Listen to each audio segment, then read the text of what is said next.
Okay, good morning. So as I said, I would do a video about lipid digestion. I'm just going to do tags here, so fat, diacylglycerol, and also monoacylglycerol. All right, so I already have that. We have the salivary glands, which are stimulated to release, as we talked about. Releases lingual lipase. And of course, we also know that this enzyme will induce hydrolysis to cleave off fatty acids from glycerol, from the backbone. However, it has some specificity, and that was, let's say we're talking about TAG. I don't really know how to do this how I want it, but TAG,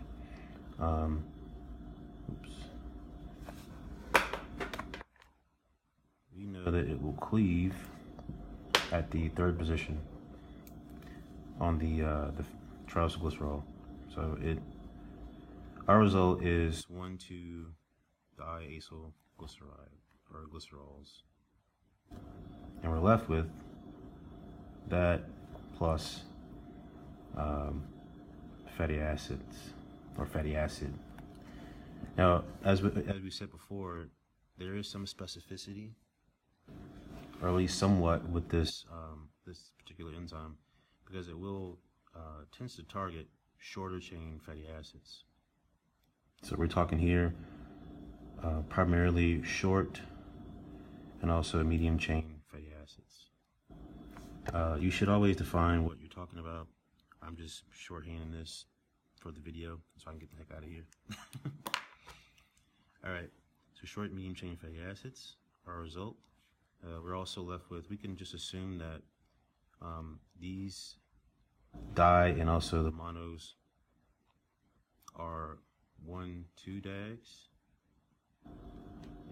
and also 2 MAGs. We'll just say that. All right, now we continue on into the stomach, in which we have actually the same thing happens. I didn't mention this. So this lipase here and also the one in the stomach does not require co-lipase for activity. Okay, so lingual lipase and also the gastric lipase in the stomach does not require co-lipase. So here in the stomach we have the G cell, which will then release, as you guys know, the hormone, enteroendocrine hormone, gastrin. Gastrin stimulates the parietal cell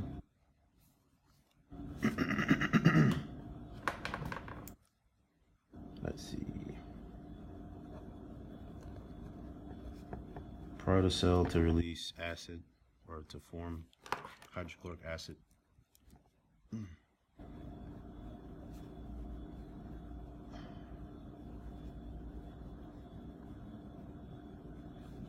For digestion. But also, this gastrin will stimulate the wonderful chief cell, which produces gastric lipase. Releases.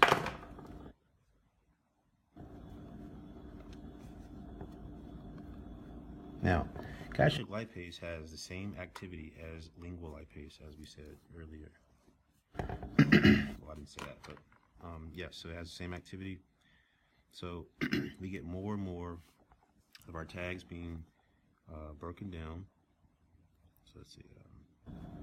So tags.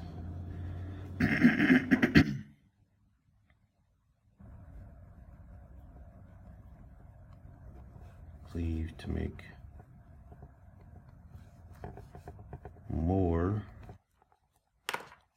product of get this one, 2 tags, and we also have more fatty acids, whether they're short, medium, or long chain. But again, it's going to prioritize short and medium chain because those tend to be found on the third position, the third carbon there on the fatty acid, or on the on that glycerol backbone. DAGs and MAG. Alright, so we're good. However, this only accounts for up to about, what, 30% of overall fat digestion. So the majority of this happens in the, of course, the small intestine. Now, when we get here, we have some pretty important things happen. We have our accessory organs, we have the gallbladder, and we also have the pancreas. Pancreas is crucial for fat digestion. Of course, also the gallbladder is. What does it release? It releases, of course, our bile. This is the very first step of small intestinal or intestinal fat digestion, because we have to stimulate.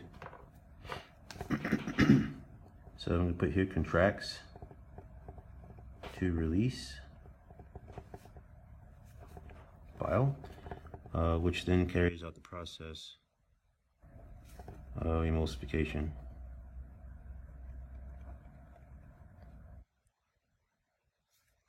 So taking larger, I don't really have much space here, larger fat globules or lipids forming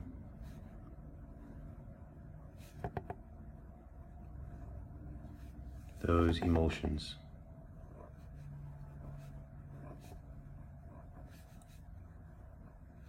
Whatever. So these are emulsions.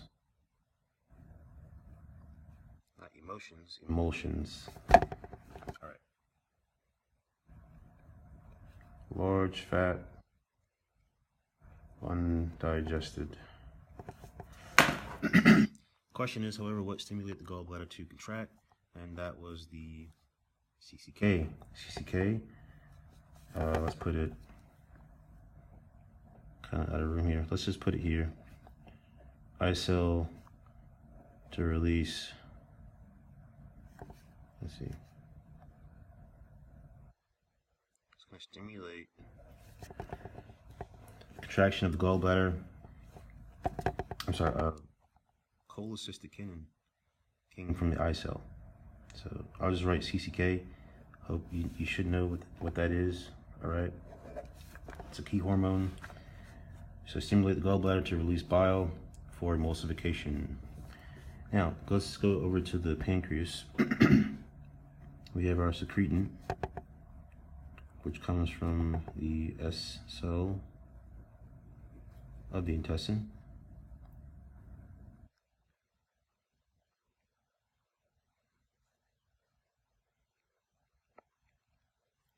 Which will then stimulate the pancreas and also reduces gastric motility.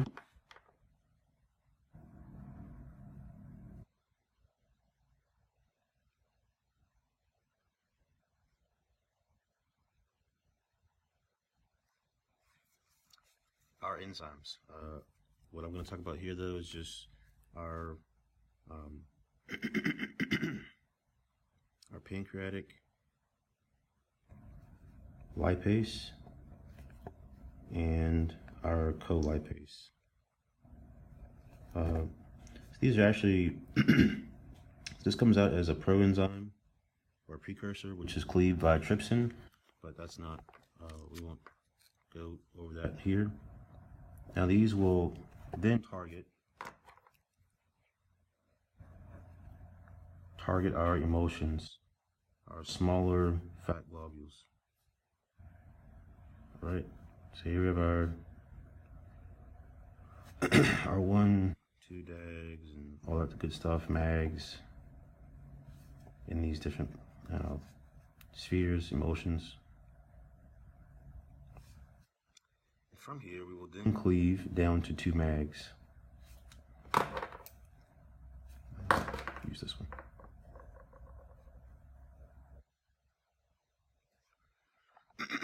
So again, the pancreatic lipase has specificity for the first and also the third position carbons. So any tags still left, we end up getting you cleave 1 and 3. So you're left with just 2 mags.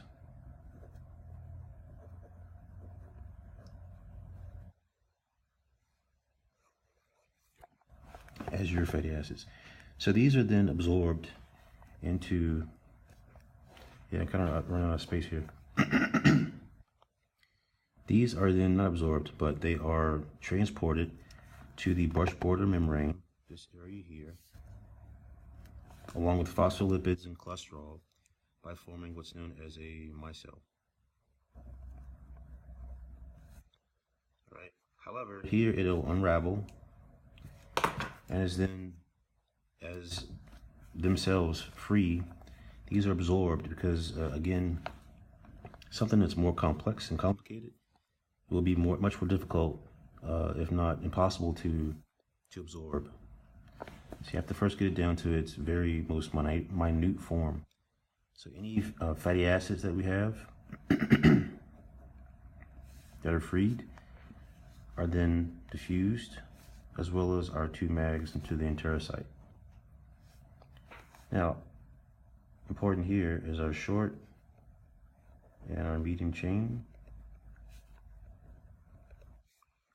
These are absorbed or transported. Oh, whoops. These are transported directly into the bloodstream, in which here we have albumin, the blood protein, which is in highest concentration in the blood, bound to transport these fatty acids. So again, short and medium chain fatty acids, these go directly into the bloodstream. They are not comprised or not included in the next step, which we'll talk about in a second. Short and medium chain fatty acids. Okay, cool. All right, now let's also get in here our long chain fatty acids. Now these, when interacting with the, or you could say just are taken to the smooth endoplasmic reticulum. I don't know how to, this is supposed to be my Golgi. This is my ER, my smooth ER. All right. Now these must be re-esterified. All right. So here we have long chain fatty acids. We also have our 2 mag. Now with the addition of the enzyme, we have acyl coenzyme A synthetase, which activates the acyl, or which is basically the fatty acid, to bind it to our glycerol backbone, plus the acyl transferase, which comes in different forms. We're just going to keep it simple, acyl transferase. We end up forming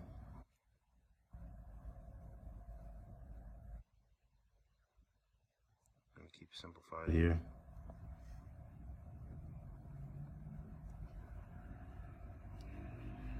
We reform our tags.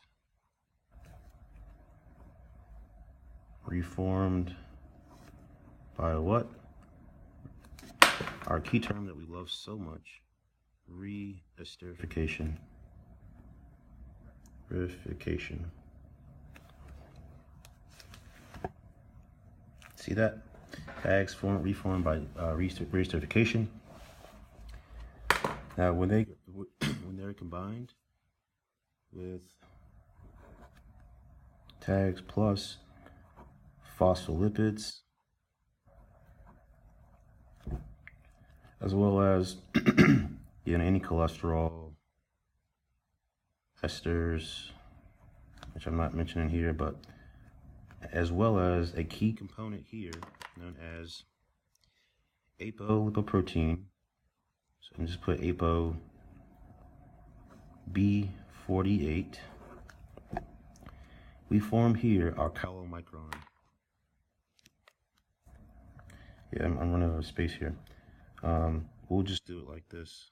This is our oops, kilomicron. Okay, this is our largest and also our first in terms of, after we consume something, lipoprotein. The kilomicron, as we talked about in class, forms through the ER and also the Golgi body, which will bud from here, along with these components, to then exocytose. How to do this? Let's see here. So exocytosis of kilomicron. Question is, where does it go? It's going to go to, of course, the lacteal first.